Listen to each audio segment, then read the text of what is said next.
Bonjour, alors aujourd'hui je vais vous présenter un petit jeu qui sort un peu du lot.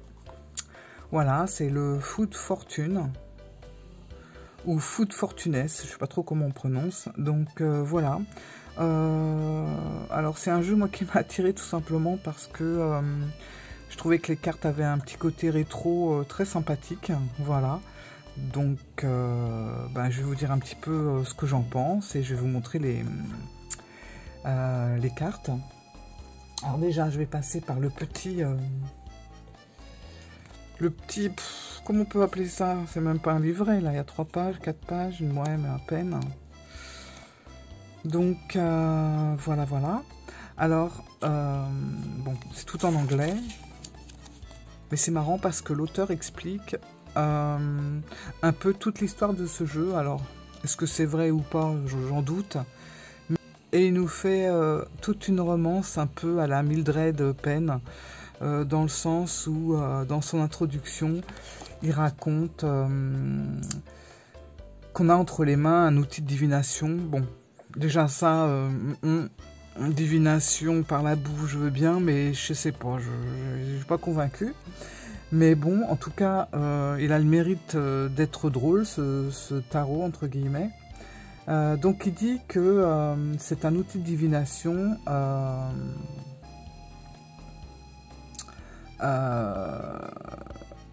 et que la légende raconte, voilà, que les cuisiniers d'autrefois s'ennuyaient et ils avaient donc décidé de créer ce jeu, et qu'à la suite, quand est arrivé alors l'Inquisition, quand ça a commencé et qu'il y a eu justement la célèbre chasse aux sorcières, il dit que les cartes se sont un petit peu dispersées à travers le monde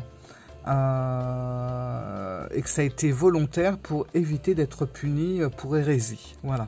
Donc le jeu a été dispersé, voilà. Donc au fil des siècles, les cartes passaient de main en main, enfin voilà, et se sont un petit peu toutes plus ou moins éloignées les unes des autres. Donc voilà, donc il y a toute une histoire autour de ça qui est un petit peu, c'est marrant quoi, voilà, c'est un peu amusant. Ensuite il parle des sociétés secrètes, des sociétés secrètes culinaires. Voilà. Il nous raconte aussi qu'en 1982, quand il était en vacances en Italie, le créateur de ce jeu a fait une découverte qu'allait changer à jamais la face des repas.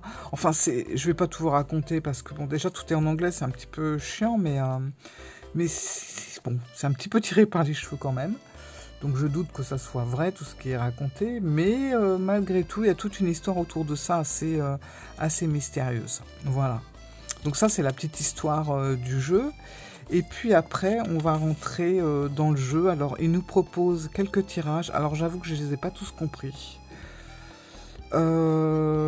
Celui-là, encore à la limite, je vois ce qu'il veut dire. Donc, on tire 3 cartes. La première carte, c'est ce qu'on ne doit pas manger. La deuxième, c'est ce qu'on doit manger. Et ça nous confirme la deuxième. Voilà. Quant au deuxième tirage, j'ai rien compris. Et ce tirage-là, bon, c'est un peu la même chose. Bon. Vous faites un mix de tout et vous voyez les aliments qui se regroupent, etc. Enfin bon, c'est assez spécial, je reconnais. Alors, donc, il dit que c'est un tarot. Bon, déjà, il est composé de 78 cartes. Et voilà, ça, c'est les suites. Les deux petits carrés rouges, c'est les majeurs. Donc il a fait le 0, le fou, il l'a reconnu comme un 9, donc c'est 0, donc ça ressemble à un 9, enfin voilà. Et tout est un peu comme ça, donc c'est un petit peu extravagant, mais bon, ça a le mérite d'être drôle, malgré tout, mais j'ai un petit doute sur le fait qu'on puisse faire de la divination avec ça. Je vais vous montrer les cartes, parce que bon, c'est quand même ce qui m'a le plus plu. Hop. Voilà. Donc les cartes sont de bonne qualité, hein, de taille d'un tarot classique. Bon, le dos, j'aime pas le bleu, mais voilà. J'aurais pas mis cette couleur, mais bon. Et bah, je vais vous montrer les cartes. Alors, bon, j'ai pas regardé à quoi correspondent tous les petits trucs là, mais bon, voilà. Après, si on regarde bien, alors là, il faut vraiment scruter la carte, on peut deviner sur certaines des petits trucs qui pourraient nous rappeler le Rider-Waite. Mais il faut vraiment avoir une loupe, hein.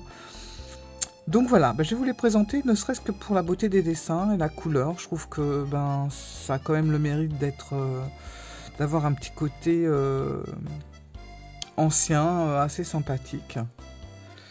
Donc c'est parti. Alors je vais pouvoir vous commenter un petit peu en même temps, parce que comme je ne sais pas vraiment à quoi correspondent toutes les cartes. Donc on a les desserts, on a les boissons, voilà.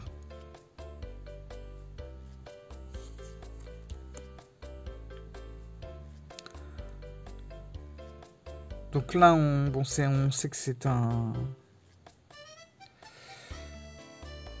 un page, voilà.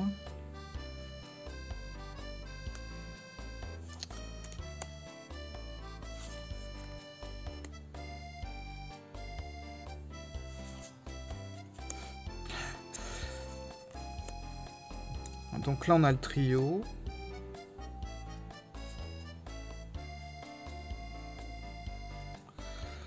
Donc là, c'est les majeurs.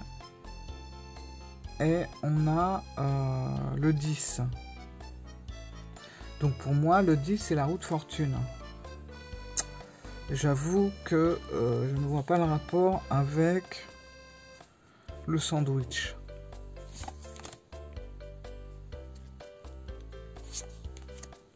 Donc là, on est dans la boisson.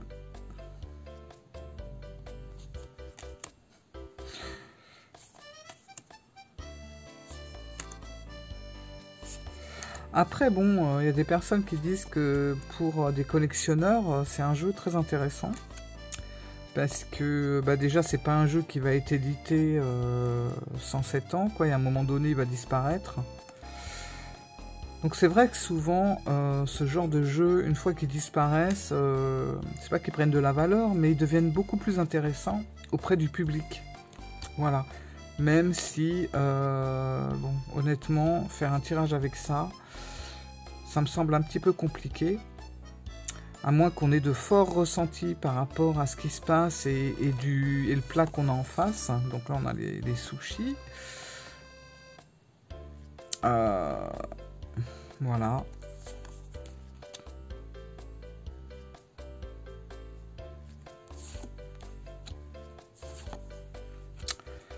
Là, on a le coca.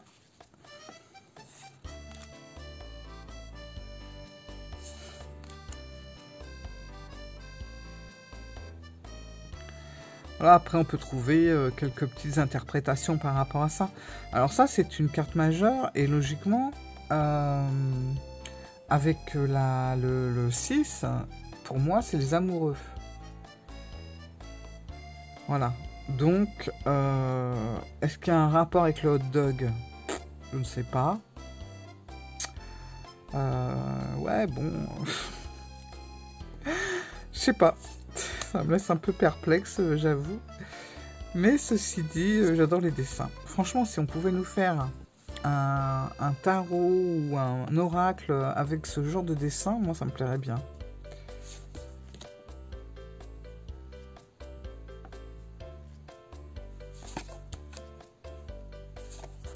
Enfin, bon, voilà, je voulais vous présenter ce tarot parce que je trouvais que ben, il avait sa place. Il avait sa place ici, quoi. Moi, j'aime bien les trucs qui sortent de l'ordinaire, qui sont un petit peu barrés. Bon, bah là, c'est un peu le cas. Donc là, c'est la glace italienne. Là, on a un as. Qui pourrait être l'as de coupe.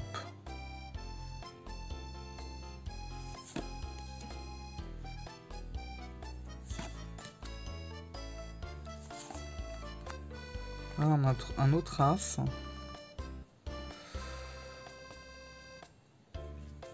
Ouais, franchement, c'est pas évident. Hein. Moi, je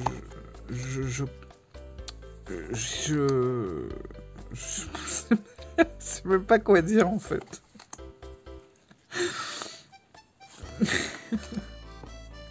Mais il me fait rire. Il me fait rire, quand même, ce jeu. Il fallait oser. Fallait oser.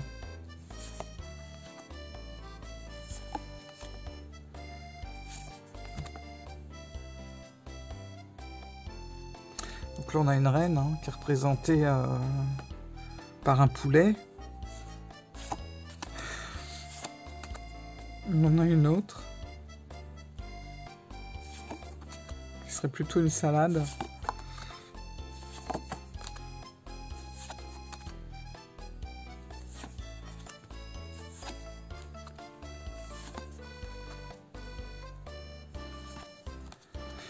Un ramen.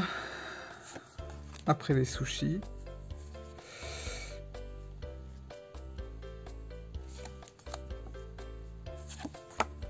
Bon, vous voyez, on fait quand même un peu le tour des cuisines du monde. On va au Vietnam, on va en Chine, on va au Japon, on va en Italie, on va aux États-Unis, on va au Mexique. Et j'en passe. Et on finit avec un bon burger. Voilà. Voilà, voilà. Alors, dans le jeu, il est dit aussi que on peut, par exemple, on peut, si on veut savoir ce qu'on va manger dans la semaine, voilà, bon, bah, par exemple, je me dis, qu'est-ce que je vais faire à manger ce soir? Donc, on tire une carte. Bon, bah ça va être ma boisson. Hein. Donc, je vais en tirer une autre. Et ben, je vais me faire un bon gros sandwich avec des tomates, du jambon, de la salade, visiblement. Je ne sais pas pourquoi il y a Spider-Man là-bas. C'est fou ce jeu. Il y a un peu tout. C'est vraiment un jeu de fou. On a un ballon dirigeable. Là, on a un super-héros. Hein. Ça, c'est un truc pour mettre... Enfin, vous savez, pour faire du haché avec la viande. Ça, je ne sais pas ce que c'est. Et là, on a un sous-marin. Et là, on a un sandwich. Voilà. Alors, avec tout ça, bah, écoutez, racontez une histoire. Oh, bah, on va finir par un petit fromage. Voilà. Hein, on a une bonne vache laitière qui est là. Voilà, donc bah, avec ça, ça me dit mon repas de ce soir. Donc on va se prendre un petit soda, un petit sandwich et on va finir par un petit fromage. Donc sandwich assez équilibré pour bon, de ce que je peux en voir là et puis un petit fromage. Voilà. Donc on peut s'amuser à ça, mais j'avoue que faire de la divination avec ça, faut quand même être fort et avoir une sacrée imagination. Parce que c'est pas donné à tout le monde de voilà, de trouver un message, ne serait-ce qu'avec ça. Donc ça, je reconnais que c'est du piment. Donc éventuellement, on pourrait dire qu'il faut un petit peu pimenter les choses, faire en sorte que ça bouge, que ça soit un petit peu passionnel et tout ça, mais...